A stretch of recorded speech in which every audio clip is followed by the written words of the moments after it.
So guys welcome back to my YouTube channel. आज पढ़ेंगे last topic है, दो हमारे जो इस चैप्टर के रह गए उनको और फिनिश कर लेते हैं जल्दी जल्दी। तो देखिए हमारा जो टॉपिक है वो है कोरोजन और रेंसिडिटी, ये दोनों को खत्म करना है। ठीक है, तो फर्स्ट टॉपिक मैं शुरू कर रही हूँ corrosion.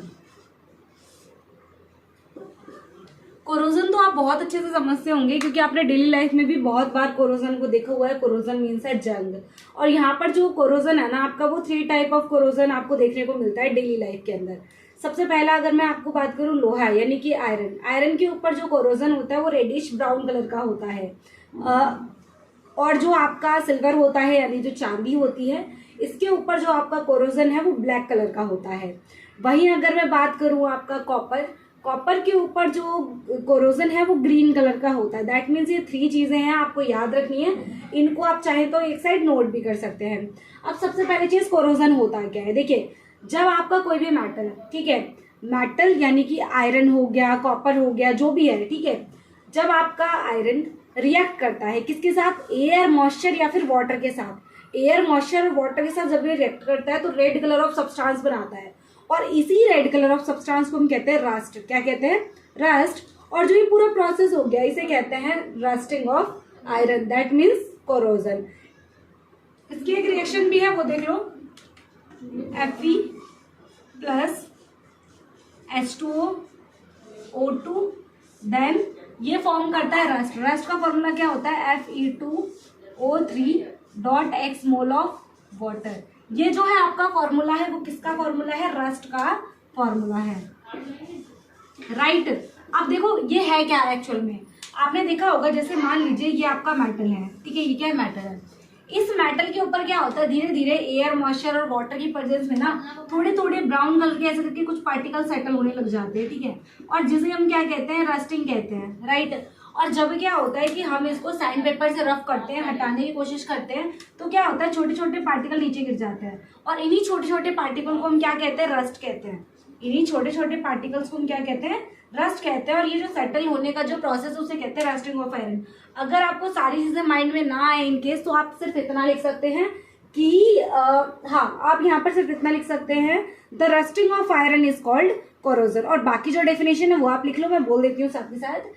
Then iron react with air, moisture, water or acid. It form red color of substance, and these red color of substance is called rust, and its process is called rusting of iron, are called corrosion. बाकी इसकी क्या है, reaction हो गई है, आप इसको continue कर सकते। आफ्टर दैट इसके बाद हमें पढ़ने हैं इसके कुछ प्रिवेंशन मेथड कि जो रस्टिंग ऑफ आयरन है इसको आप कैसे प्रिवेंट कर सकते हैं, बचा सकते हैं।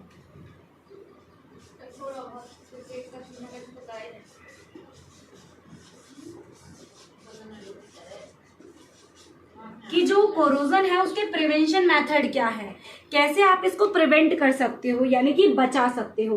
देखो एक तो सिंपल मेथड आप लोगों ने अपने घर में ही देखा है, क्या कि जब आप आयरन के ऊपर यानी कि जो भी आपका मेटल है अगर उसके ऊपर पेंट कर देते हैं, पेंट करने से क्या होता है, जैसे कि मान लीजिए ये है मेरे पास, ये आयरन का है, लोहे का है, तो इस पे कोरोजन लग जाएगा। बट जैसे ही मैं इसके ऊपर पेंट कर दूंगी तो क्या होगा, ये होगा कि इसके ऊपर ना कोरोजन नहीं लगेगा। क्यों नहीं लगेगा, क्योंकि जो एयर, मॉइस्चर, वाटर इस मेटल के साथ डायरेक्टली कांटेक्ट कर रहे थे, रिएक्ट कर रहे थे, तो यहाँ पर क्या होगा, वो जो एक पेंट की एक लेयर है वो उसको रिएक्ट होने नहीं देगी। दैट मीन्स ये प्रिवेंट हो जाएगा, बच जाएगा कोरोजन से, राइट। तो हम यहाँ पर लिख सकते हैं जो पहला मेथड है क्या है, पेंट, यानी पेंट से भी आप इसको प्रिवेंट कर सकते हैं। दूसरा मेथड है ऑयलिंग, यानी कि ऑयल का यूज करके भी आप इसको प्रिवेंट कर सकते हैं। नेक्स्ट मेथड क्या है, गैल्वेनाइजेशन।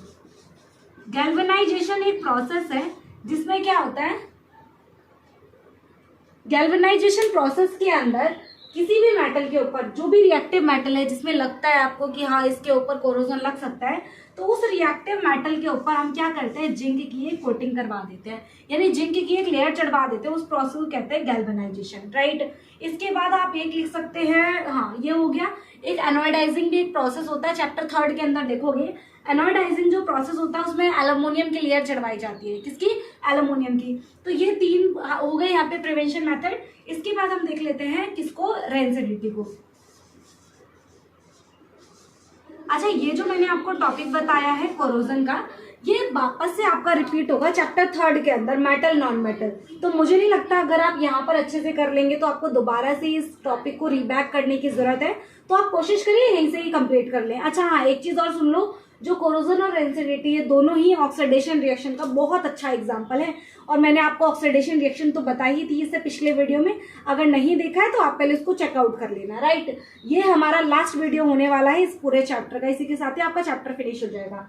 अच्छा, जो रेंसिडिटी है एक्चुअली क्या है, देखो रेंसिडिटी क्या होता है, अगर आप डेली लाइफ में, अगर मैं आपको डेली लाइफ की बात करूँ तो आपने देखा होगा, क्या देखा होगा कि जो खाना होता है यानी जिसके अंदर ऑयल हो, है ना, oil and fat containing foods में ऑयल हो, फैट हो, वो फूड है ना, क्या होता है कि कुछ टाइम के लिए अगर आप उसको छोड़ देते हो, एक्सपोज कर देते हो, तो वो क्या होता है कि ऑक्सीजन से रिएक्शन करता है, और ऑक्सीजन से रिएक्शन करने के बाद एक अनप्लीजेंट टेस्ट और अनप्लीजेंट स्मेल देने लगता है, यानी बहुत बेकार सा स्मेल और बहुत बेकार सा टेस्ट उसमें आने लग जाता है, और इसी को हम कहते हैं रेंसिडिटी। सिंपली आप क्या लिखोगे, when oil and fat containing food exposed sometime it gave unpleasant taste and unpleasant smell are called rancidity.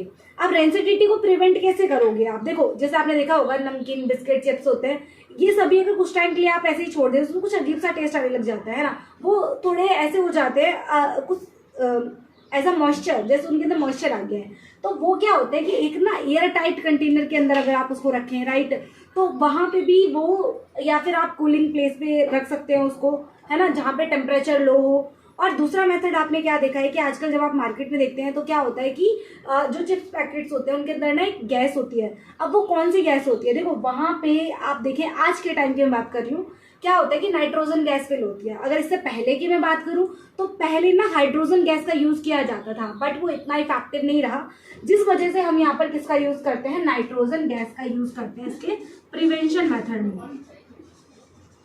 Prevention के लिए किसका यूज करते हैं, नाइट्रोजन का यहाँ पे यूज करते हैं। तो ये चीज आपकी रही। और बाकी अगर को देखो, जितने भी क्वेश्चंस मैंने आपको करवाए हैं पढ़ाते हुए ये चीज में डिस्कस करें, वो सारे के सारे क्वेश्चंस आपको एनसीईआरटी जो लास्ट में क्वेश्चन दे रखे हैं ना, वहां पर मिल जाएंगे, ठीक है। अगर फिर भी कोई क्वेश्चन आपको लगता है कि मैम ये क्वेश्चन शायद आपने डिस्कस नहीं करा, रह गया, हमसे नहीं हो पा रहा, तो आप इसी वीडियो में बेशक से कमेंट कर देना, उसका रिस्पॉन्स मैं आपको दे दूंगी।